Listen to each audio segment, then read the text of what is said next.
Picture this. I'm standing on the edge of a rooftop, not literally, but that's how it feels every time I clock into my shift. My name's Ursula.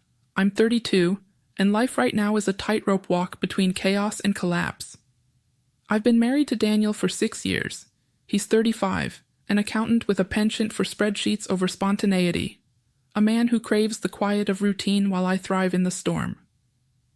We're holed up in a cramped 2-bedroom apartment in the heart of a city that never sleeps, our paychecks barely stitching together the seams of our existence.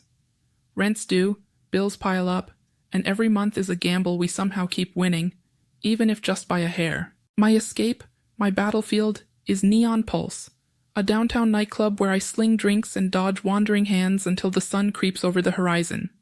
It's not just a job, it's a pulse of its own.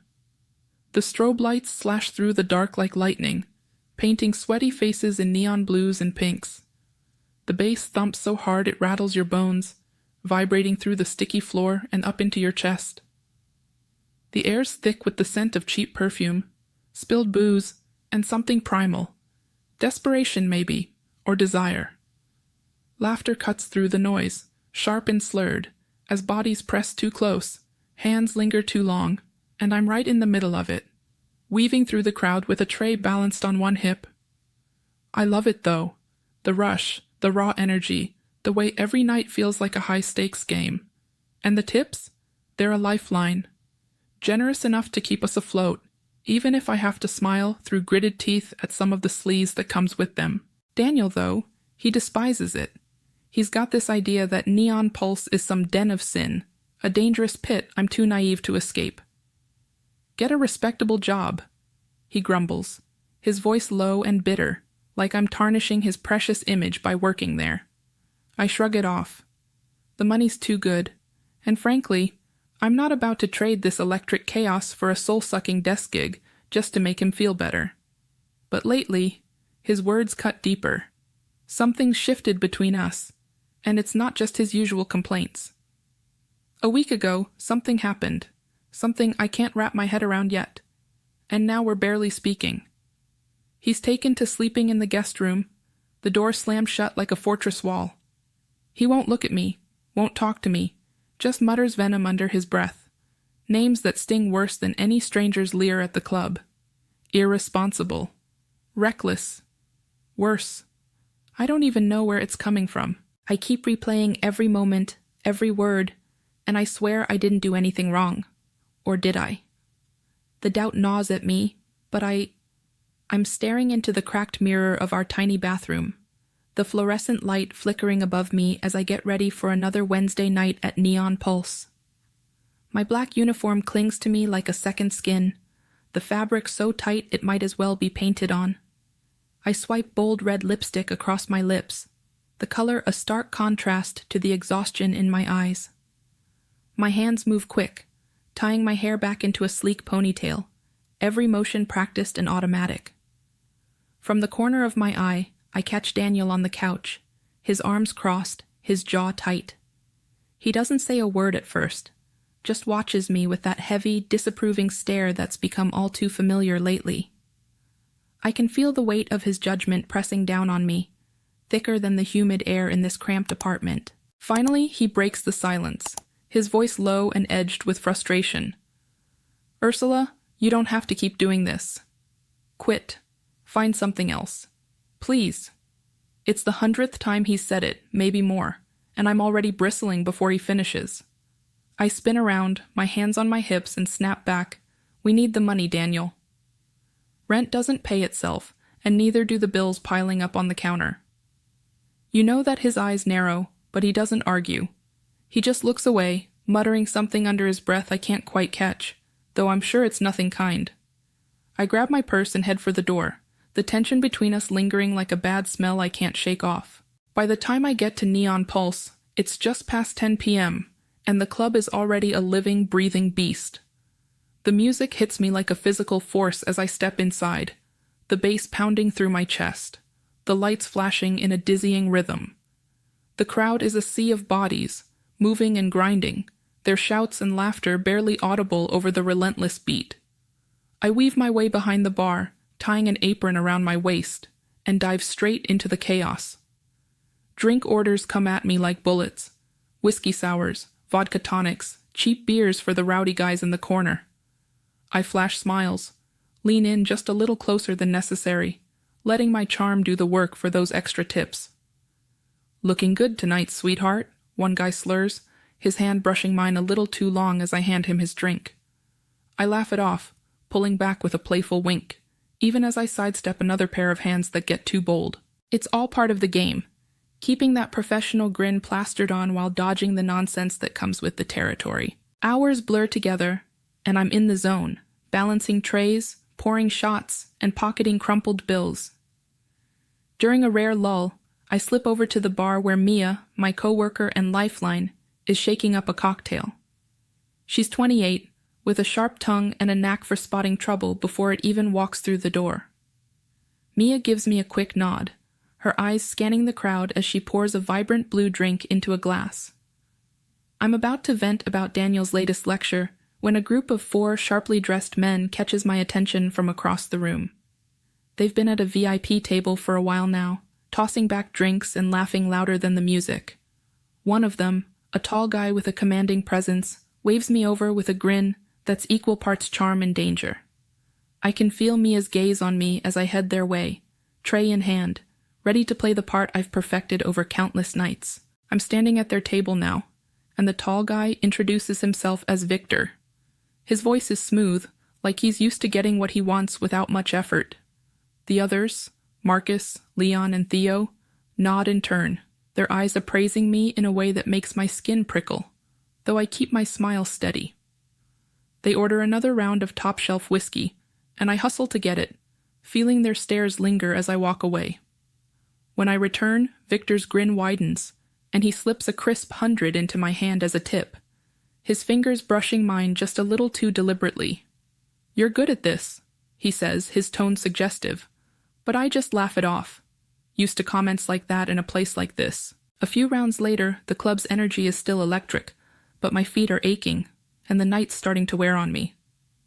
That's when Victor leans in close, his breath warm against my ear as he speaks over the thumping bass. "Hey, we're heading to a friend's place nearby for a little after-party. Why don't you come with? You can keep being our waitress there, make some extra cash."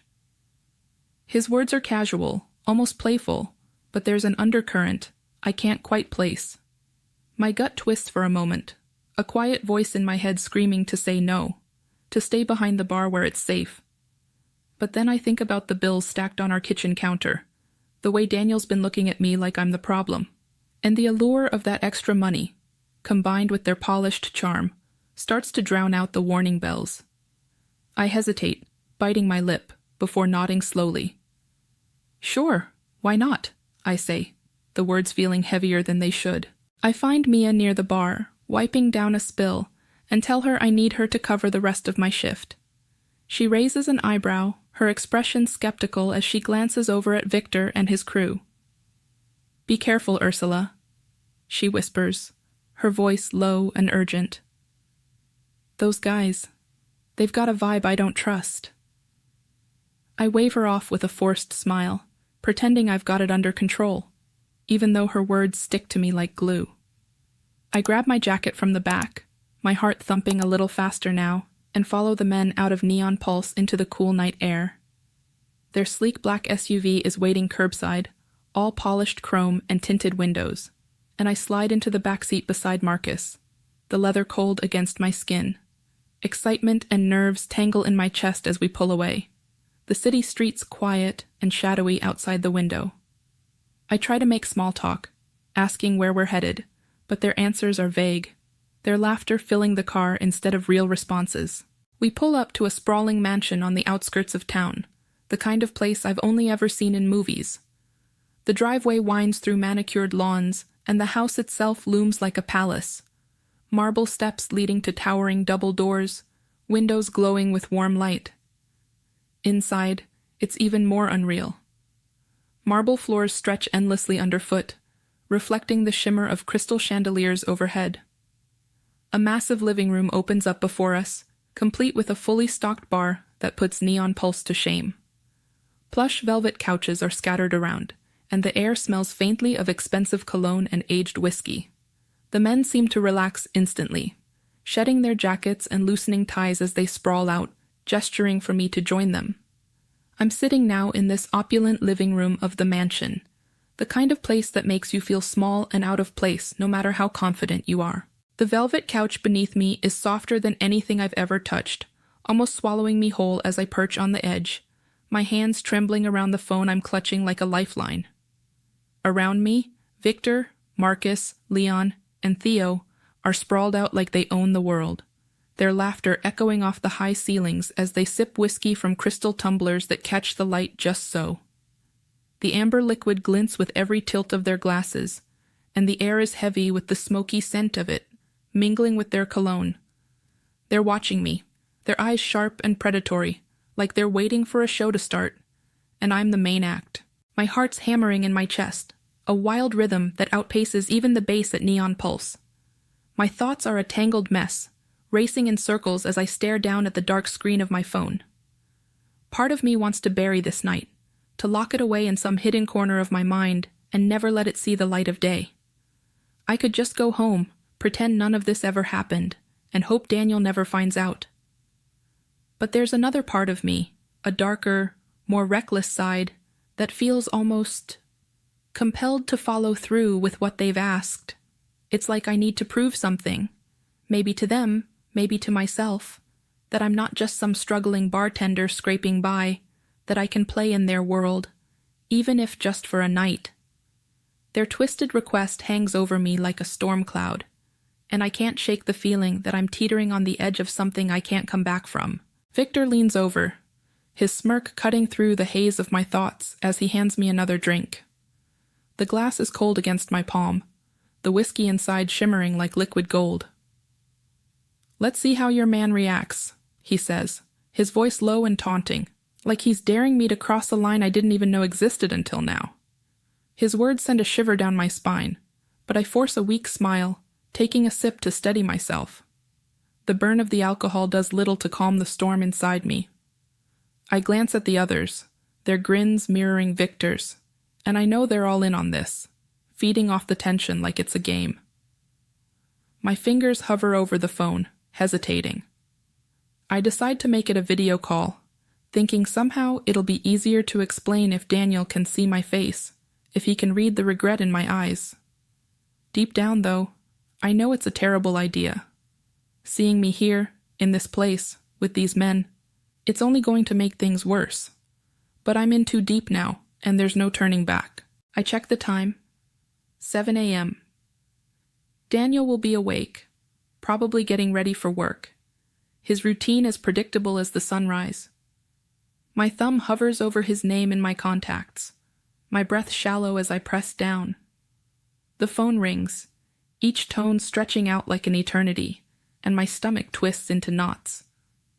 When he finally answers, his face appears on the screen, and it's like a punch to the gut.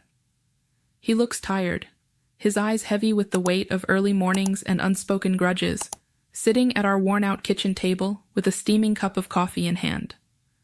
The familiar sight of our tiny apartment behind him, the chipped paint on the walls, the stack of bills on the counter, makes this moment feel even more surreal. He squints at the screen, confusion creasing his brow as he takes in my surroundings, so different from the dim chaos of Neon Pulse or the cramped space of our home. "Hey, Daniel," I start, my voice shaky, barely above a whisper. "I've got something important to tell you." I'm trying to ease into it, to find the right words, but they're slipping through my fingers like sand. Before I can get far, I feel the presence of the 4 men closing in around me, their shadows looming over me, their breath hot and their chuckles low, like they're savoring every second of this unfolding disaster. I can barely focus on Daniel's face through the haze of my nerves, but I see his expression shift from confusion to something darker, something I've never seen in him before. His eyes narrow on the screen, sharp and piercing, like he's trying to cut through the distance between us and see straight into my soul.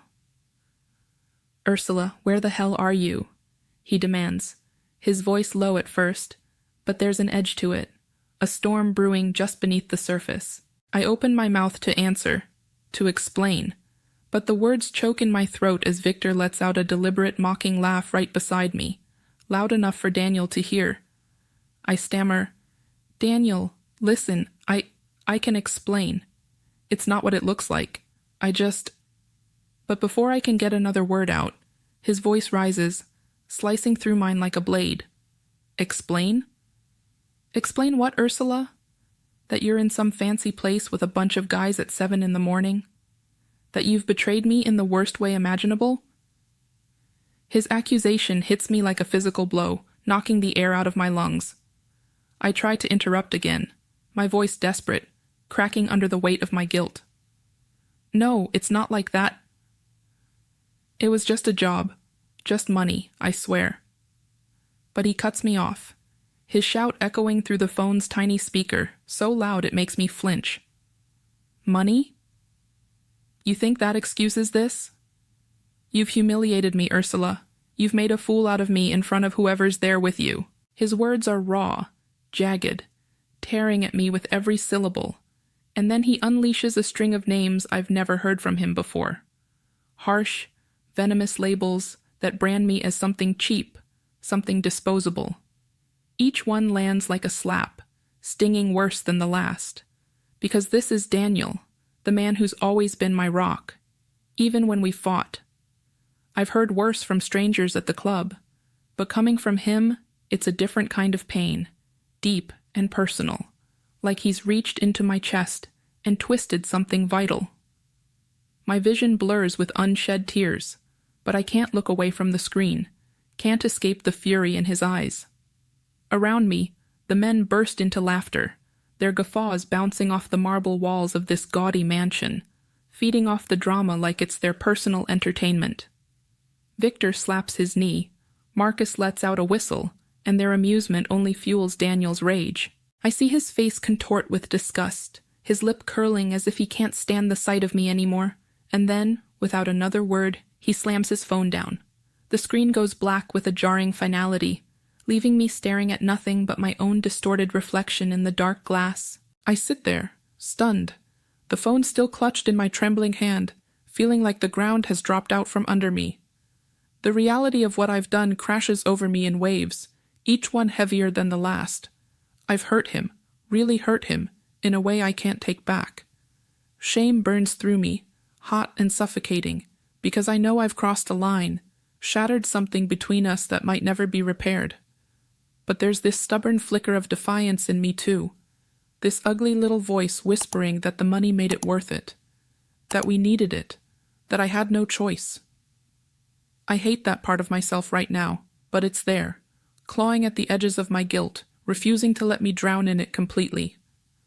The men around me don't notice my inner turmoil, or maybe they just don't care. Victor claps me on the back, his hand heavy and unwelcome, and grins like I've just won some twisted game. "Damn, that was a good show," he says, his voice dripping with amusement. Theo chuckles, tossing a stack of cash onto the coffee table in front of me, the bills fanning out like a prize. Here's the rest. I'm sitting on the cold, hard floor of the hallway outside our apartment, my back pressed against the wall, my knees pulled up to my chest.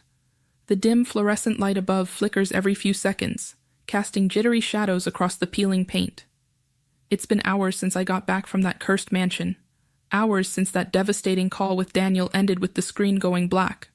My phone's still in my hand, though the battery died long ago, and I haven't moved from this spot. I've been waiting, hoping, begging the universe for him to open the door, to let me in, to just look at me and give me a chance to explain. But the door stays shut, a silent barrier between us, as unyielding as the pain in my chest. I've knocked, I've whispered through the crack. I've even cried out his name, my voice raw and broken, but there's nothing. Just silence, the kind of silence that feels like it's swallowing me whole. Finally, when the ache in my legs becomes unbearable and the hallway starts to feel like a tomb, I fumble for my key with shaky hands. It takes a few tries to get it into the lock. My fingers are numb, clumsy from exhaustion and despair. The door creaks open and I step inside, the familiar smell of our tiny apartment hitting me like a wave of nostalgia and regret. It's dark, the curtains drawn tight, and the air feels heavy, like it's holding on to every harsh word that's been spoken here lately. I call out for Daniel softly, my voice barely a whisper, but there's no answer. The living room is empty, the couch untouched, the guest room door closed as always. My heart sinks as I realize he's not going to face me. Not now, maybe not ever. I shuffle into the kitchen, my sneakers scuffing against the worn linoleum, and that's when I see it, a folded piece of paper on the table, sitting there like a judgment waiting to be passed. My breath catches as I approach, my hands trembling as I pick it up. Next to it, glinting under the faint light from the window, is his wedding ring. It's just lying there, a small cold circle of metal that once meant everything, now a symbol of how shattered we've become. My stomach twists, a sick feeling spreading through me as I unfold the note. His handwriting is sharp, angry, the pen pressed so hard into the paper it's almost torn in places. I read it in my mind, hearing his voice as if he's standing right here, cutting me down all over again. Ursula, I can't look at you the same way anymore. I don't know who you are or what you've become. I'm moving into the guest room indefinitely. I need space. Space to figure out if this marriage can even survive what you've done. Don't come near me. Don't try to fix this right now. I can't handle it. Each word is a dagger, slicing deeper into the wounds that haven't even begun to heal from that morning. I clutch the note to my chest, the paper crumpling in my grip, as tears finally spill over, hot and unstoppable. The past week has been a nightmare I can't wake up from. Daniel's barely spoken a word to me since I found that note. He moves through the apartment like a ghost, his presence a constant reminder of what I've lost. When I pass by him in the narrow hallway, he flinches, his body tensing as if my very nearness is something toxic. I've caught him muttering under his breath when he thinks I can't hear, cruel names that sting worse than any shout. Words that paint me as something vile, something unworthy of the life we built together. I want to scream, to grab him and shake him, and make him see that I didn't mean for any of this to happen, but I can't. I'm too afraid of what he'll say if I push, too afraid of hearing that final, irreversible goodbye. That stack of cash, $3,000, more money than I've seen in one place in years, sits hidden in a drawer in my nightstand. Don't forget to subscribe, like, and comment if you enjoyed this story. This will help us create more engaging stories for you.